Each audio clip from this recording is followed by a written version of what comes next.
ክቡር ዶክተር ደሳለኝ ሰፋ ያለ የጥያቄ መቅድም ካነበቡልን በኋላ አንድ ጥያቄ ጠይቀዋል። ለዚያ ጥያቄያቸውም ራሳቸው ምላሽ ሰጥተዋል። ጠይቀው ስለመለሱ እንዲሁ ማለፍ ይቻላል። ነገር ግን ለሳቸው ክብር፣ ለዚህ ምክር ቤትም ክብር ሲባል አንዳንዶቹ ነገሮች በግርድፉ አንስቼ አልፋለሁ። አንደኛ ይሄን ጦር ሰባቂ መንግስት በዚህ ልክ ክሪቲሳይዝ ሲያደርጉት ህዝብ እንዳይወጣ፣ እንዳይገባ፣ እንዳይማር፣ እንዳያርስ፣ ማዳበሪያ እንዳይወስድ ያደረገውን ኃይል ምን ነው አላየኸውም አልሰማውም አሉት።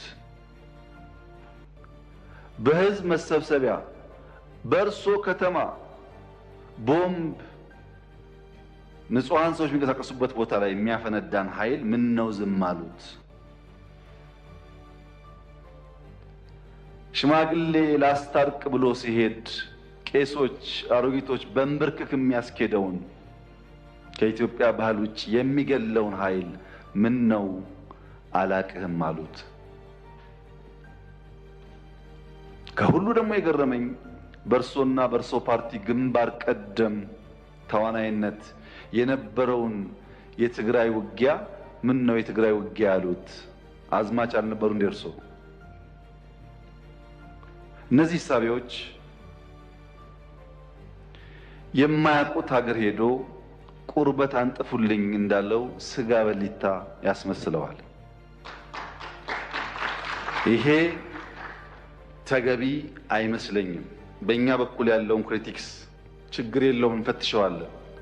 እርሶ ግን ትንሽ ሚዛን ቢጠብቁ ጠቃሚ ነበር ብዬ አስባለሁ። ምክንያቱም ለሰላም ምን ያክል ጥሪ እንዳደረግን በዚህ ቤት ጭምር ስለሚያውቁ። ሌላው በጣም የገረመኝ ጉዳይ የእርሶ መንግስት በቄስ ሞገሴዎች ውዳሴ ያሉት እኛ ሰፈር ፊት አውራሪ መሸሻ የሉም፣ ቄስ ሞገሴዎች ምን ያደርጋሉ ነው። ቄስ ሞገሴ ፊት አውራሪ መሸሻ በሌሉበት ህልውና እንደሌላቸው ስለሚታወቅ ባይሆን እኛ ጉዱ ካሳዎች ብንባል ያምር ይሆናል እንጂ ቤት በኩል ነው ቄስ ሞገሴዎች እኛ ሰፈር የሚታዩት። ምክንያቱም እኛ ትናንትናን ናፋቂዎች፣ ትናንትናን ለማጽናት የምንሸረግድ ሰዎች ሳንሆን ነገን ለልጆቻችን ለመስራት መጋፈጥ የማይጋባንን ጉዳዮች የምንጋፈጥ ለውጥ ፈላጊዎች ነን። ጉዱ ካሳዎች ነን። ይሄንን እሳቤውን እዚህ ቤት የነበሩት ሐዲስ ዓለማየሁ ለአፍታ ተነስተው ጥያቄውና ኢትዮጵያ ውስጥ ያለውን ነገር ቢመለከቱ ምን ነው ያብዬን ወደምዬ የሚሉ ይመስለኛል። መንግስታችን ለክሪቲክስ በጣም ክፍት ነው። ኢትዮጵያ ውስጥ ባልተለመደ ሁኔታ ስልክ ያለው ማይክ የያዘው ሁሉ የሚናገርበት ዘመን ነው ይሄ ዘመን። ሐሳብ በመግለጽ ሰው ይታሰራል ላሉት እርሶ እዚህ ፓርላማ አካባቢ ከመቅረቡ በፊት የዚህ ፓርላማ አባል ነበርኩኝ። ቅድም እንዳደረጉት አይነት ግላጭ ስድብ አይፈቀድም ፓርላማ ውስጥ። ነበርንበት፣ እናውቀዋለን። ሰው በንግግሩ የሚታሰር ከሆነ ጦረኛ፣ ግጭት ጨማቂ፣ ጆሮ የሌለው ከሚል በላይ ስድብ ምን አለ? እዚህ ፊት ለፊታችን ሆነው እየተሳደቡ እንኳን ካልታሰሩ ሰው በንግግሩ ብቻ አይታሰርም ማለት ነው። ጦረኛ፣ ግጭት ጨማቂ፣ ጆሮ አልቦች ካሉ በኋላ ልክ እናስገባችኋለን፣ በትጥቅ በ2 ሳምንት 4 ኪሎ እንገባለን ቢጨምሩበት ግን እርሶም አይቀርሉትም ነበር። በመሳደብ አይደለም። ከዚያ አልፎ በኃይል የተመረጠን መንግስት መናድ ሲጨመርበት ነው ጸብ የሚመጣው። ዩቲዩብ ላይ የተናገረ ሁሉ ጋዜጠኛ ሆኖ ጋዜጠኞች ታሰሩ ያሉት እንደዚህ ዘመን መቼም የኢትዮጵያ ሕዝብ ይታዘባል። ከፓርላማም ውጭ ሰው እንዳሻው የሚናገርበት ዘመን፣ ሁሉ ጉዳይ ፖለቲካ የሆነበት ዘመን ያለ አይመስለኝም። ይሄ ሲባል ይሄ መንግስት ሆሊ ነው፣ ምንም አይነት እንከን የለውም፣ ስራው ሁሉ የተቀደሰ ብዬ ልመጻደቅ አልፈልግም። እርስዎ ካቀረባቸው ሀሳቦች ውስጥ መፈተሽ ያለባቸው ጉዳዮች ይኖራሉ፣ መታረም ያለባቸው ጉዳዮች ይኖራሉ። በእስርም በክስ ሂደትም በሌላም ጉዳይ መንግስት ሁልጊዜ ራሱን ክፍት አድርጎ መፈተሽ አለበት። እንከን የለኝም የሚል መንግስት አያድግም። ነገር ግን ሚዛን ሲጠፋ ለሚሰማውም ትውልድ ለእርሶም ፓርቲ ጉዳት ያለው ስለመሰለኝ ነው። ምክንያቱም ይሄ መንግስት አሁን ያለው መንግስት የእርሶ ፓርቲ መንግስት ሆኖ ያቋቋመው ነው። የእርሶ ፓርቲ ሊቀመንበር የኔ ካቢኔ አባል ናቸው። የእርሶ ፓርቲ አመራሮች በአማራ ክልል፣ በአዲስ አበባ ክልል ውስጥ፣ በአዲስ አበባ ከተማ ውስጥ አመራሮች ናቸው። በጋራ የምንመራው መንግስት ነው። እናንተም ስላላችሁ እኛም ስላለንበት ሰዎችም ስለሆን ስንፍናዎች ይኖራሉ፣ ድካሞች ይኖራሉ፣ መታረም የሚገባቸው ጉዳዮች ይኖራሉ። ለምሳሌ ጦርነት በሚመለከት ወደ ኋላ መለስ ብለው የኢትዮጵያን የ100 ዓመት ታሪክ ይመልከቱ። በ100 ዓመት ጊዜ ውስጥ 7 ዓመት ሙሉ ከአንድም ጎረቤት ጋር ያልተዋጋ ብቸኛው መንግስት የኛ መንግስት ነው። ባለፉት 7 ዓመታት ከየትኛውም ጎረቤት ጋር አንድ ጥይት አልተኮሰም። እኔ በታሪክ የማውቀውን ሳይሆን በአካል የማውቀውን ግን ላስታውሰው። በ83 ገብቶ 84 መንግስት የመሰረተው የኢህአዴግ መንግስት እስከ 90 ዓመተ ምህረት ባለው 6 ዓመት ጊዜ ውስጥ መጀመሪያ ከሳውት ሱዳን ኢታንግ ላይ፣ ቀጥሎ ከሱዳን፣ ቀጥሎ ከኤርትራ ውጊያ አካሂዷል። በኋላ የሶማሌውን ሳይጨመር ማለት ነው። በ7 ዓመት ጊዜ ውስጥ በደርግም የሚያውቁት ታሪክ ነው።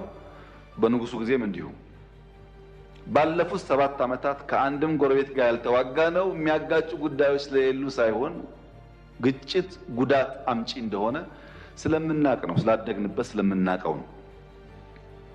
በሀገር ውስጥ ቤኒሻንጉል ጋር ያሉ ታጣቂዎች በሰላም ተደራድረን አላስገባንም። ይሄ አይታወቅም፣ ለምክር ቤት አያውቀውም። ኦሮሚያ ውስጥ በጣም በርካታ ሴክቶች እንደገቡ አይታወቅም። በአማራ ክልል ባለፉት 2-3 ቀናት ብቻ ከ70 በላይ ሰዎች በሰላማዊ መንገድ ገብተዋል። 2-3 ቀን ብቻ። በአፋር ክልል፣ በሶማሌ ክልል በርካታ የሰላም ድርድሮች ተካሂደዋል። ለዚህ ነው መጠነኛ ለውጥ መሻሻሎች ያሉት።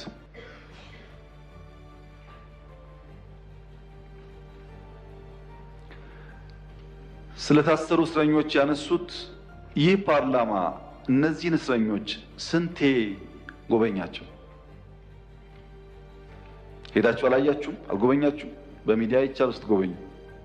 ድሮ እንኳን ፓርላማ በእንደዚህ አይነት ጉዳይ የታሰሩ ሰዎች መጎብኘት ይቅርና ታሳሪዎቹ ራሳቸው ከእስር ሲፈቱ የት ቦታ እንደታሰሩ አያውቁም። ተሸፍነው ገብተው ተሸፍነው ይወጣሉ። ይሄማ ተቀይሯል፣ ተሻሽሏል፣ ለውጥ አለ። የሚቀር ነገር አለ? አዎ አለ። ጀማሪዎች ስለሆን ማረም አለብን፣ ግን ለውድድር የሚቀርብ አይደለም። ብልጽግና በየትኛው መመዘኛ ከኢህአዴግ ጋር አይወዳደርም። በአደረጃጀቱ፣ በእሳቤው፣ በተግባሩ፣ በሚመራበት መርህ ለውድድር የሚቀርብ አይደለም። ይሄን ለእናንተ መንገር ለቀባሪ ማብራት ያህል ስለሆነ አልፈልገውም። እኛ ተመርጠን ሳለ ሙሉ በሙሉ ብቻችንን መንግስት መሆን ስንችል በህግም በሞራል የለም ለሰላማችን ሲባል ከሚፎካከሩ ኃይሎች ጋር በጋራ መንግስት እንፍጠር ያልነው ሰላም ፍለጋ ነው። ሰላም ፍለጋ የታጠቀ ኃይሉ በነፃ ይግባ ሳይጠየቅ ይግባ ብለን ያወጅነው ሰላም ፍለጋ ነው። በየመድረኩ ሰላም ሰላም ሰላም እንለውም የሰላም ፋይዳ ስለሚገባ ነው። ኢንክሉሲቭ ናሽናል ዲያሎግ ኢትዮጵያ ውስጥ ሲለመን የከረመ አጀንዳ ነው። ጠቃሚ ነው። በሺህ የሚቆጠር ሰው ያለውን ማንኛውም ሐሳብ በነፃነት እያነሳበት ያለ አውድ ነው። ይሄ መጠናከር አለበት፣ ጠቃሚ ነው። በአንድ በኩል ችግር አለ፣ ህገ መንግስቱ ይቀደድ ይባላል። የለም እኛ አንቀድም፣ ህዝብ አወያይተን አማክረን ሁሉም ሳይኖሮት ነው የሚቀየረው ደግሞ ሲባል ፕሮሰሱን አንፈልግም ይባላል። አብሮ አይሄድም። ለምሳሌ ከፍትህ ስራ ጋር ተያይዞ የተነሳው በአንድ በኩል ክስ አቅርባችሁ ክሱ ተጓተተ ይባላል። የኛ ስራ ወንጀለኛ ላልነው ሰው ክስ ማቅረብ ነው። መልሰን ፍርድ የምናስፈርድ ከሆነ የሚታሰበው የቼክ ኤንድ ባላንስ ጉዳይ ጠፋ ማለት ነው። ባይከሰሱ ሳይከሰሱ ታሰሩ ይባላል። ታስረው ከተከሰሱ ግን መንግስት ሚናውን እየተወጣ እንዳለ ቢወሰድ ጥሩ ይመስለኛል።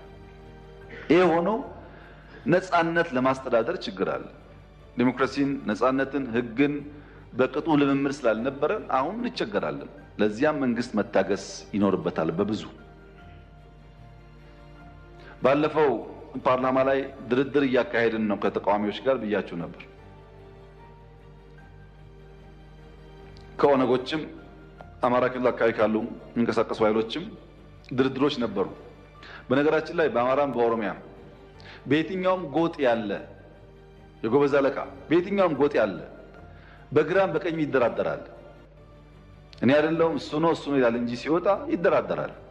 እንደነዚህ አይነት አዳዲስና አንኳር መረጃዎች በየቀኑ እንዲደርሱ ሚዲያችንን ፎሎ፣ ላይክ እና ሼር በማድረግ ቤተሰብ ይሁኑ።